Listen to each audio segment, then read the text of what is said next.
তো আজকে আমরা ইমার্জেন্সি কিছু লক্ষণ সম্বন্ধে জানবো, যেগুলো কারোর মধ্যে দেখলে দ্রুত সেই মানুষটাকে হাসপাতালে নিতে হবে। আসলে আমাদের দেশে প্রতিদিন এমন অনেক মানুষ মারা যায় যে রোগটা যদি কিছু সময় আগেও ধরা পড়তো, তাহলে কিন্তু আল্লাহর রহমত থাকলে হয়তো সেই মানুষটাকে বাঁচানো যেত। আসলে সমস্যা হলো আমরা রোগটাকে সহ্য করতে করতে একদম শেষ মুহূর্তে না পারতে আমরা হাসপাতালে গিয়ে উপস্থিত হই। তো চলুন সেই ইমার্জেন্সি লক্ষণগুলো আমরা মাথা থেকে শুরু করে পা পর্যন্ত একটা একটা করে মনোযোগ দিয়ে দেখি। 1 নম্বরে, যদি কোনো মানুষ হঠাৎ করেই বলে তার তীব্র মাথা ব্যথা শুরু হয়েছে, যেটা তার সহ্য ক্ষমতার বাইরে, তাহলে কিন্তু তাকে সাথে সাথে হাসপাতালে নিয়ে যেতে হবে। এটা কিন্তু মস্তিষ্কের ভেতরে রক্তক্ষরণের একটা লক্ষণ। 2 নম্বরে, হঠাৎ করে মুখটা বাঁকা হয়ে যাওয়া, হাত পা দুর্বল হয়ে যাওয়া বা মুখে কথা জড়িয়ে যাওয়া, এগুলো কিন্তু স্ট্রোকের ক্লাসিক লক্ষণ। তো এগুলো মনে রাখবেন ফার্স্টের এফ দিয়ে বোঝানো হয় ফেস বা মুখটা বাঁকা হয়ে যাবে, এ দিয়ে আম বা হাতটা দুর্বল হয়ে যাবে, এস দিয়ে স্পিচ বা মুখে কথা জড়িয়ে যাবে। এমন 3টা লক্ষণ যদি দেখেন, তাহলে বা টাইম নষ্ট না করে তাকে দ্রুত হাসপাতালে নিয়ে যেতে হবে। কারণ এই অবস্থা আপনি রোগীকে যতক্ষণ ফেলে রাখবেন, তার কিন্তু পার্মানেন্ট প্যারালাইসিস হওয়ার ঝুঁকি ততই বাড়বে। 3 নম্বরে, ঘাড়টা শক্ত হয়ে যাওয়া এবং সাথে তীব্র জ্বর থাকা। তো এইসব রোগীদের ঘাড়টা এতই শক্ত হয় যে তাদের থুতনিটা তাদের বুকে ঠিকমতো ঠেকানো যায় না। তো এটা মস্তিষ্কের আবরণের ইনফেকশন বা মেনিনজাইটিসের একটা লক্ষণ। দ্রুত যদি চিকিৎসা না করা হয়, তাহলে কিন্তু কয়েক ঘন্টাতেই বড় বিপদ হতে পারে। 4 নম্বরে, হঠাৎ করে কোনো ব্যথা ছাড়াই চোখের দৃষ্টিশক্তি কমে যাওয়া বা চোখে ঝাপসা দেখা। তো এটা কিন্তু রেটিনের রক্ত চলাচল বন্ধ হওয়ার একটা লক্ষণ। দ্রুত চিকিৎসা না করালে কিন্তু দৃষ্টিশক্তিটা চিরতরে চলেও যেতে পারে। 5 নম্বরে, বুকের মাঝখানে পাথরের মতো একটা চাপ লাগা এবং বুকের সেই ব্যথাটা বাম হাতে, গলার দিকে বা বাম চোয়ালে ছড়িয়ে পড়তে পারে। তো এগুলো কিন্তু হার্ট অ্যাটাকের একটা ক্লাসিক লক্ষণ। তো এই ব্যথার সাথে অনেক সময় প্রচুর ঠান্ডা ঘাম দিবে এবং রোগীর বমি বমি ভাব দেখা দিতে পারে। তো এইসব লক্ষণ কারোর মধ্যে দেখলে গ্যাসের ব্যথা ভেবে ভুলেও তাকে ঘরে বসিয়ে রাখবেন না।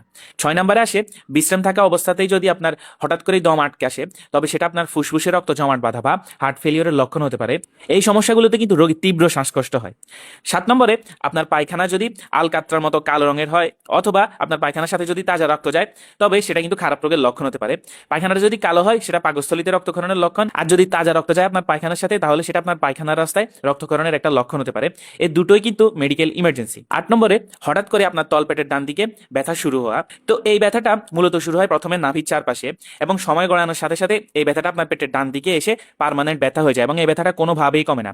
এই ব্যথার সাথে আপনার হালকা জ্বর থাকবে, বমি ভাবও থাকতে পারে। আপনি হাঁটলে কিংবা কাশি দিলে আপনার এই ব্যথাটা বাড়বে। এটাই মূলত অ্যাপেন্ডিসাইটিসের ব্যথা। আপনি যত দেরি করবেন, ততই কিন্তু এই অ্যাপেন্ডিক্সটা আপনার পেটের মধ্যে ফেটে গিয়ে ইনফেকশনটা পুরো পেটে ছড়িয়ে আপনার জীবনও ঝুঁকিতে পড়তে পারে। 9 নম্বরে, প্রস্রাবের সাথে রক্ত যাওয়া।